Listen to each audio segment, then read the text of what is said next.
Hi, today I'll be sharing with you my persuasive speech called Art, rated E for everyone. In the early 1900s, Gustav Klimt, famous for his artwork called The Kiss, said this: Art is a line around your thoughts.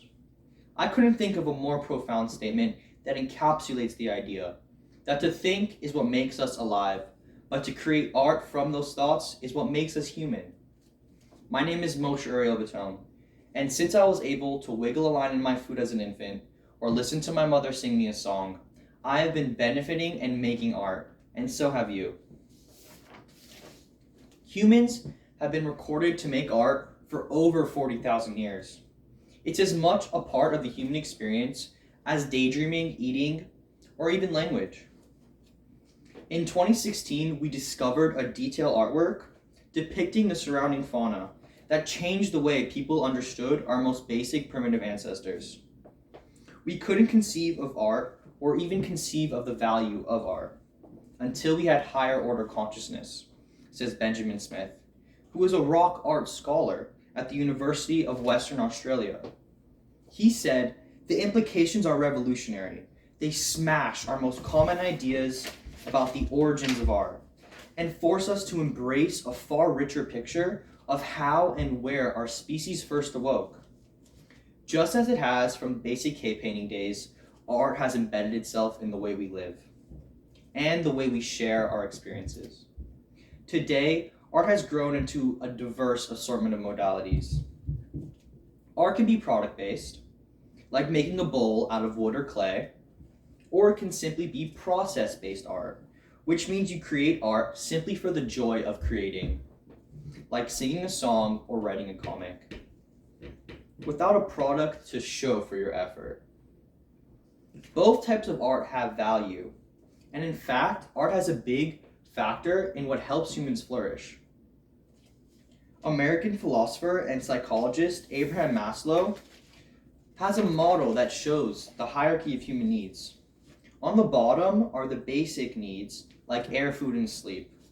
Above that is the second level, safety needs, like protection and security. Third are our social needs, like relationships, belonging, and acceptance. But after all the basic human needs are fulfilled, the next step for humans is creativity. I think we can all agree that there can be enjoyment from making or looking at art. But let's take a look at the science behind what happens when we participate in art of any form. For the purpose of this assignment, I'll focus on three main sectors of the population and how art can benefit them. Namely, the most vulnerable, people who have experienced trauma to the extent that it affects their ability to participate and enjoy in life, the average Jane and Joe, and lastly, the elderly population, which in 2020 is 16% of the total population in the United States, and whose rapid cognitive decline has a direct effect not only on their own quality of life, but it has an economic impact, as care for elderly people with cognitive decline require more help and often 24-hour care. As of 2020, 70% of adults in the United States have experienced some type of traumatic event at least once in their lives. That's 223.4 million people, according to the National Council for Behavioral Health. Trauma can manifest itself into depression, violent tendencies, indiscriminate risky behaviors, and overall shut down our ability to enjoy life. In the article, How Does Art Therapy Work with Trauma?, Shelley Holland writes, using art to express emotion accesses both visually stored memory and body memory, as not only does it enable people to create images, but the use of art materials such as clay or paint can reconnect them with physical sensation. Particularly, they might be cut off from their bodily sensations, particularly in cases of physical and sexual abuse. Some researchers have suggested that the senses of touch and sight connect directly to our brain's fear center, which is why art therapy is ideally placed to work with traumatic memory. Additionally, Making and experiencing art has no negative side effects, as do all the current pharmaceutical remedies for treating trauma. For the everyday man and woman, life is full of 7 a.m. alarm clocks, rush hour, and bills. This leads to a population that has a low hum of daily stress, which takes its toll on our mental health, as well as shortens those all-important telomeres, which I'll discuss a bit more later. I find it exhilarating that this generation has so much access to not only easily produce art, but share and collaborate so simply on sites like TikTok, Musical.ly, VSCO, or Pinterest, just to name a few platforms. It's no scientific wonder why these sites have quickly become so loved and popular all over the world.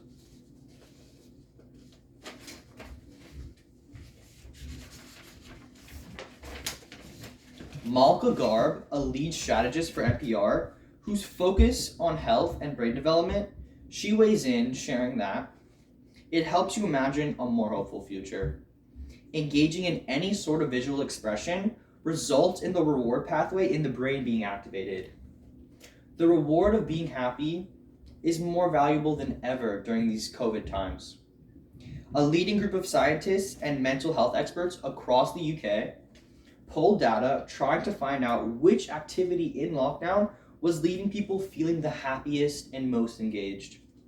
Not surprising to me, the data showed that social media video sharing platform TikTok was considered to be one of the best ways to engage users and promote good mental health. Now let's focus our attention to the most vulnerable of our society, our elderly. A clinical trial on the ability to improve the quality of life in the elderly population done in 2016 focused on how art can improve cognitive ability, psychological mood, sleep quality, and telomere length in geriatric patients. After 9 months, the trial showed increased telomere length, a significant increase in memory, mood, and sleep quality. They concluded that this pilot randomized control trial supports the effectiveness of cognitive stimulation programs, in particular, art therapy for elderly people with mild cognitive impairment. The findings support cognitive stimulation for elderly people with cognitive decline and signal the need for larger studies and further investigation of carefully designed psychosocial interventions for this group. While it's clear from the tested geriatric population, which has the most noticeable cognitive decline, that there is significant gain in cognitive ability, increased telomere length, better sleep, and better overall mood when exposed to art, we can surmise surely these benefits can be reaped by any person at any age. Whether a person is struggling with PTSD, everyday stress maintenance, or the trials of an aging brain and health, cognitive health and mood is what allows us to have a quality of life. And the ability to make art from those thoughts is what makes us human. Knowing that art is helpful is just the beginning. What we need to do is implement art as an essential part of the teaching process.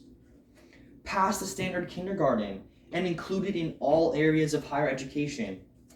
We need to normalize art therapy and include it in the treatment protocols for trauma victims, as well as geriatric healthcare. And we need to pass laws to subsidize art experiences such as museums and art supplies to allow for all economic classes to make art part of their lives. I'm aware that skeptics of this plan might argue that funding from the government to allocate funds will be difficult, and that there is just not enough time in schools to include art as part of the curriculum. I will address that shortly. Even more difficult will be the hurdle of dealing with pharmaceutical companies, as they'll likely not want to cover techniques that undermine economic gain from selling medicine. Like most changes in an established mindset of care, requiring the insurance companies to fund alternative therapies will most likely be a grassroots effort. For a national change in the way non-pharmaceutical companies are utilized in the treatment of trauma. As with state lotteries, cigarette and soda taxes, the government can allocate funds from a community-based purchase to help subsidize art for lower-income households. And lastly, by including art as a requirement and part of the way we teach any subject, increased engagement and psychological health of our student population will directly increase overall behavior and decrease disruptive classes, saving time and making learning more effective. We can already see the benefits of what having access to art in the form of social media platforms can do for the everyday citizen. I think that in a society where art is treated as an essential part of healthcare and daily activity, we will be a happier, healthier, and more independent society well into our old age, which not only benefits the self, but society as a large. While I have faith that the alternative scenario of a decline in our art in the everyday life of the American is not going to come to pass, I shudder to imagine a generation with no art. I fear it will have a far-reaching negative effect way beyond the known advantages in stress moderation and cognitive health, deep into the fabric of the human experience. Art helps us not only be able to imagine this kind of world, but it sustains our health so we can enjoy such a world. So perhaps not only is art the line around our thoughts, as Clement surmises, but the line around our lives. Remember, art doesn't have to be a fancy schmancy messy activity. It can be as simple as downloading TikTok and start sharing your art, playing with some Play-Doh, or sketching a little doodle. Soon you'll start reaping the benefits of a happier state of mind, getting a restful night's sleep, and remembering where you put your keys.